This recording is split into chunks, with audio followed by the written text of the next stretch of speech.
Legacy Shadow Striker is not a good toy, but the vehicle mode does look really good.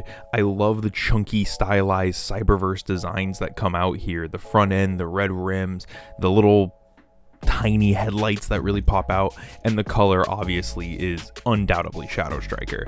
This is the most Cyberverse this toy gets to looking, aside from the head sculpt, which is kind of unfortunate considering this is supposed to be Cyberverse universe Shadow Striker, while it looks more like a clear sideburn pre-tool.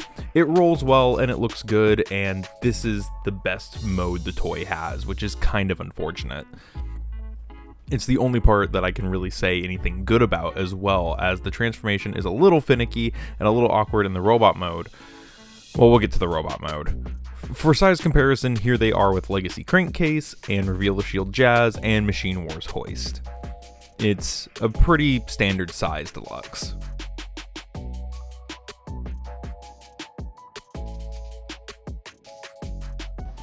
Transformation on Shadow Striker is pretty basic here. So the first thing you want to do is parts form. So if you're not a fan of parts forming, you're immediately going to hate this, but it is accurate to the original mold.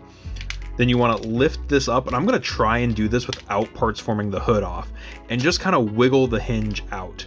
From here you can lift the arm up, and I like to store this in here. You store it like this. There's actually a little spot right there for the hinge to sit on top of. And then you just want to lift the arms up and out, pop these panels open, and then just wiggle the heels free from the back section. Once you have that done, then we can push up on the hood. Kind of want to push down on the center section and push up on the two side hood sections, and that's going to free up the legs. So once you have that lifted up, you're going to take the legs, unclip them from this bracket piece, and rotate them down. Fold the feet down. Now with the chest, you want to fold this panel in, and that is going to bring all of this in. You just want to bring that panel up and bring this whole section in. And then from here, with this whole assembly, bring these parts back, bring this whole spaghetti engineering down, and just accordion and collapse it onto itself, and then tuck the chest in, unless you want to do like the gay for May mod, but we're going to do it the normal way. So we are going to bring this panel on this arm down and back, and now there are two things we can do with the extra parts. So you can store the bumper on the arm, much like on the original Sideburn, or you can do the bumper gun. So you can take this, put it like so, I think it goes like that, and put it in the hand. But you can actually take the bumper, store it right here, and if you want to put the gun somewhere, there's a little post right there, and you just post it in like so, and now it stores nice and away. And there we go. There is Shadow Striker in their robot mode. Now the robot mode on this toy is where it really starts to fall apart for me. This is clearly just Sideburn's robot mode.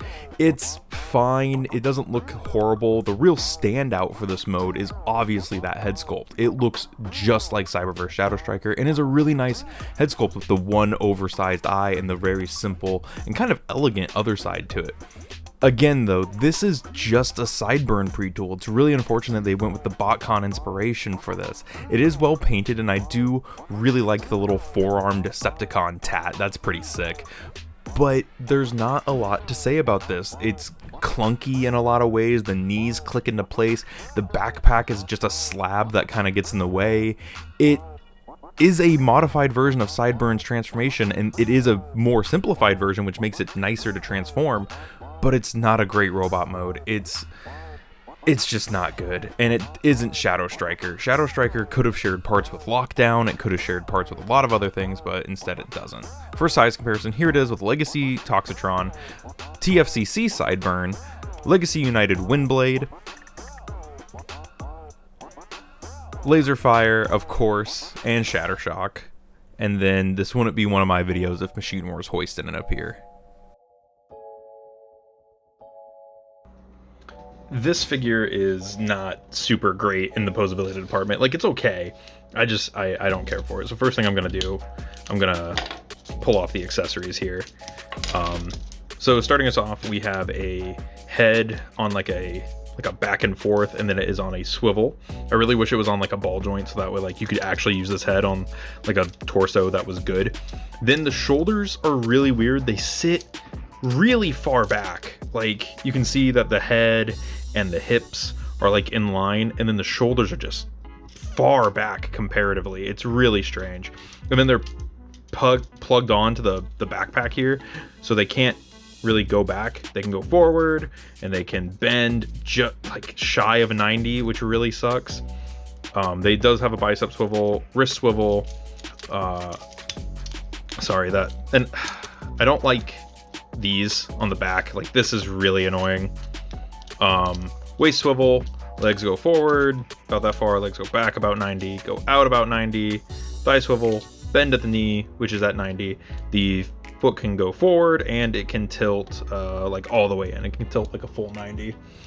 Ow! Twisted my nail on it. That sucks. Yeah, and then the weapon has like this little nub on it right there, which is like, why? Why does it have that nub there? That's pointless. Something that is cool though, and I'm probably not going to show it in the beauty shots, is that you can store the weapon right back there, and it actually doesn't really get in the way, which is pretty cool. But yeah, overall, this is kind of a weak figure. I really wish that this was done better, and I am not looking forward to it as Sideburn. I'm sure it'll look better as Sideburn because like all the details for that figure are in here, but as a toy itself, it's not very good. Shadow Striker is a confused figure overall. It doesn't know quite if it's a Universe toy or a Cyberverse toy. It has a Cyberverse alt mode with the Universe robot mode, and it really makes me think that these Cyberverse characters, now with the new leaked Cyberverse Chromia, who is more animated Chromia, are really getting the Transformers Prime treatment in Legacy. I want to recommend this. I want to say this is a good figure because I like Sideburn, but this is not a good Shadow Striker, and I don't think it's a great toy overall. I think if you see it for sale, it might be worth it. I think there's parts of this that are fun, like the transformation and the vehicle mode and the head sculpt, but the robot mode really does kill this figure for me. Like I said, if you see this for sale, it's definitely worth the pickup. If you see it at full retail, pass. Anyways, make sure to check out the description for the Patreon and Discord links, and I'll see you guys in the next one. This has been Bots Obsession.